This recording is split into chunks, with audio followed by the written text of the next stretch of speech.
అని చెప్పి మరి ఏంటంటే కామ్రేడు వీరన్న గారు విప్లవోద్యమం నుంచి సామాజిక విప్లవకారుడిగా పరిణామం చెందిన కార్యక్రమం మరి భారతదేశ విప్లవ ఉద్యమాన్ని మరి ఆలస్యంగానైనా అర్థం చేసుకున్నటువంటి విప్లవ వీరునిగా మనం సామాజిక విప్లవకారుడిగా చెప్పుకోవచ్చని చెప్పి ఈరోజు కమ్యూనిస్టు పార్టీలు కూడా ఏంటంటే ప్రజా సంఘాల లోపల బీసీ సంఘాలను నిర్మించుకొని వాళ్ళు ఏంటంటే వాళ్ళు కూడా ముందుకు రావడం కూడా ఒక శుభ పరిణామం.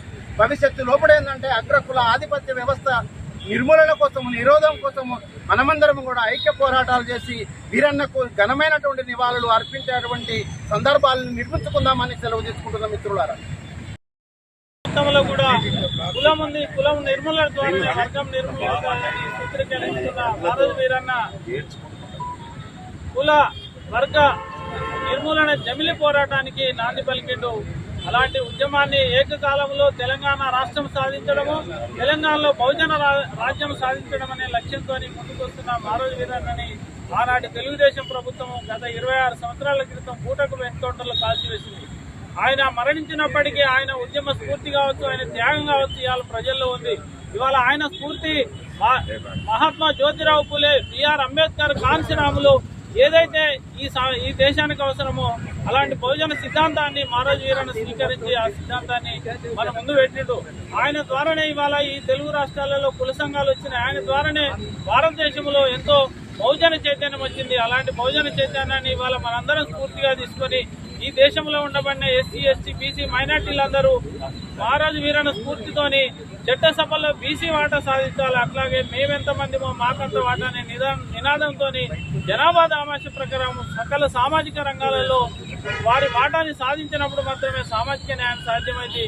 ఇవాళ దేశానికి స్వాతంత్రం వచ్చి 75 ఏళ్లు దాటినప్పటికీ కూడా చట్టసభల్లో మెజార్టీ ప్రజలైన బీసీలకు ఎందుకు వాటా లేదనే విషయం ఇవాళ బీసీ సమాజం ప్రశ్నిస్తూ ఉంది. బీసీ సమాజానికి ఎస్సీ, ఎస్టీ ప్రగతిశీలవాదులందరూ కూడా ఇవాళ మద్దతుగా నిలుస్తున్నారు. కాబట్టి మహారాజు వీరన్న స్ఫూర్తిగా మరొకసారి మనం ఈ దేశంలో సామాజిక న్యాయం డిమాండే కాకుండా భోజన రాజ్యం స్థాపన కోసము కలిసికట్టుగా ఉద్యమించాల్సిన అవసరం ఉంది. ఆ దిశగా ఇవాళ మహారాజు వీరన్న వర్ధంతికి హన్మకొండ జిల్లా కేంద్రంలో వివిధ సంఘాల నాయకులు, పార్టీల నాయకులు కూడా హాజరయ్యారు. మహారాజు వీరన్న స్ఫూర్తిగా మరొకసారి దేశంలో భోజన రాజ్యం కోసం ఉద్యమిస్తామని తెలియజేస్తున్నారు. మహారాజు వీరన్న 26వ వర్ధంతి సందర్భంగా హన్మకొండ జిల్లా కేంద్ర అంబేద్కర్ సెంటర్లో వివిధ ప్రజా సంఘాలు, కమ్యూనిస్ట్ పార్టీల ఆధ్వర్యంలో ఇవాళ ఆయన వర్ధంతి కార్యక్రమం చేయడం జరుగుతుంది. ఈ దేశంలో కులం ఉంది, కులము నిర్మూలన ద్వారానే వర్గం నిర్మూలన జరుగుతుందనే ఒక సూత్రాన్ని కనుగొన్న మహారాజు వీరన్న కుల వర్గ నిర్మూలన జమిలి పోరాటానికి నాంది పలికాడు. అది తెలంగాణ ప్రాంతంలో ప్రారంభమైనప్పటికీ దేశవ్యాప్తంగా ఒక ఉద్యమాన్ని తీసుకెళ్ళింది. ఏకకాలంలో 2 లక్ష్యాలను ఎన్నుకున్నాడు మహారాజు వీరన్న. తెలంగాణలో ఆంధ్ర వలసవాద దోపిడీ పాలన పోవాలని, అదేవిధంగా తెలంగాణలో బహుజన రాజ్యం ఏర్పడాలని లక్ష్యంతో తన ఉద్యమాన్ని ప్రారంభించి 1997లోనే మలిదశ తెలంగాణ ఉద్యమానికి ఆయన ప్రారంభించి సూర్యాపేటలో తెలంగాణ మహాసభని కూడా ప్రారంభం చేయడం జరిగింది. తెలంగాణ మహాసభలో ఇవాళ మనం అనుకుంటున్న తెలంగాణ సిద్ధాంతకర్త కావచ్చు, ఇవాళ వి ప్రకాష్ కావచ్చు, ఇలాంటి వాళ్ళందరినీ ఎంతో మందిని తెలంగాణ ఉద్యమాలకి, మలిదశ ఉద్యమాలకి తీసుకొచ్చిన ఘనత ఇవాళ మహారాజు వీరన్న ఉంటుంది. అలాంటి మహారాజు వీరన్న కదలికలను, ఆయన ఉద్యమాన్ని, ఆయన ఉద్యమ పూర్తిని గమనించిన ఆనాటి తెలుగుదేశం ప్రభుత్వం మహారాజు వీరన్నని పట్టుకొని 1999 మే 16న ఊటక వెనుకంటలో కాల్చివేసిందనే విషయం అందరికీ తెలిసిందే. ఆయన చనిపోయి ఇవాళ వరకు 26 సంవత్సరాలు జరుగుతున్నా ఆయన స్ఫూర్తి ఇవాళ తెలంగాణలో కాదు, దేశం మొత్తం కూడా కొనసాగుతూ ఉంది.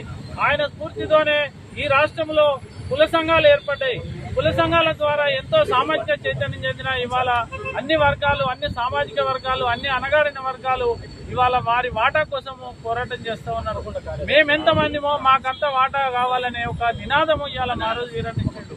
ఆ వాటాల డిమాండ్లో భాగమే ఇవాళ కామారెడ్డి డిక్లరేషన్ వచ్చింది. ఇవాళ ఆ వాటా డిమాండ్ ఆయన స్ఫూర్తితోనే ఇవాళ తెలంగాణలో స్థానిక సంస్థల్లో 42% రిజర్వేషన్లు ఇవ్వాలని ఇవాళ అధికార పార్టీ కాంగ్రెస్ తీర్మానం చేసిందనే విషయం మనం ఒకసారి గుర్తు చేసుకుంటే ఆయన స్ఫూర్తిని మరింత ముందుకు తీసుకెళ్లాల్సిన అవసరం ఉంది.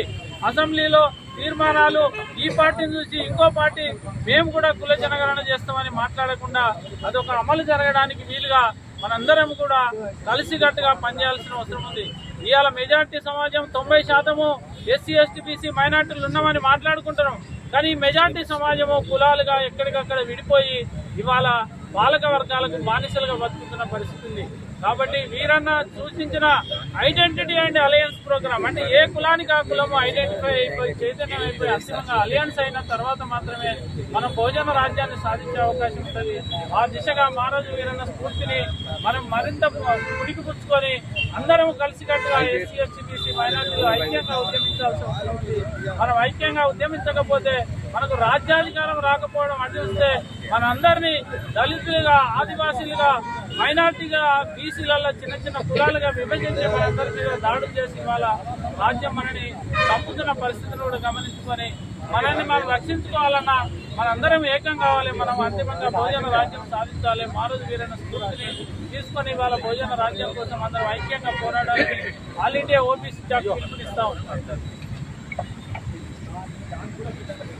సామాజిక న్యాయం కావాలి, బహుజనులందరికీ కూడా అధికారం రావాలనే ఉద్దేశంతో వారు పోరాటం మొదలుపెట్టి ఉద్యమాలు స్టార్ట్ చేసిన సందర్భంలో 1999లో ఓంకార్ గారు ఉన్నప్పుడు మహాజన ఫ్రంట్ ఏర్పడ్డ దానిలో మారోజు వీరన్న ముఖ్య నాయకుడిగా ఆ యొక్క ఫ్రంట్లో పనిచేసిన నాయకుడు.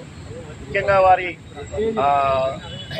వారికి లక్ష్యము నెరవేరాలనేది బీసీలకు సమానంగా అంటే మొత్తము బహుజనులకు రాజ్యాధికారం రావాలి, అందరూ సమానంగా బ్రతికే రాజ్యం రావాలి, ఈ సామాజిక న్యాయం కావాలనే ఉద్దేశంతో వారు పోరాటం చేయడం జరిగింది.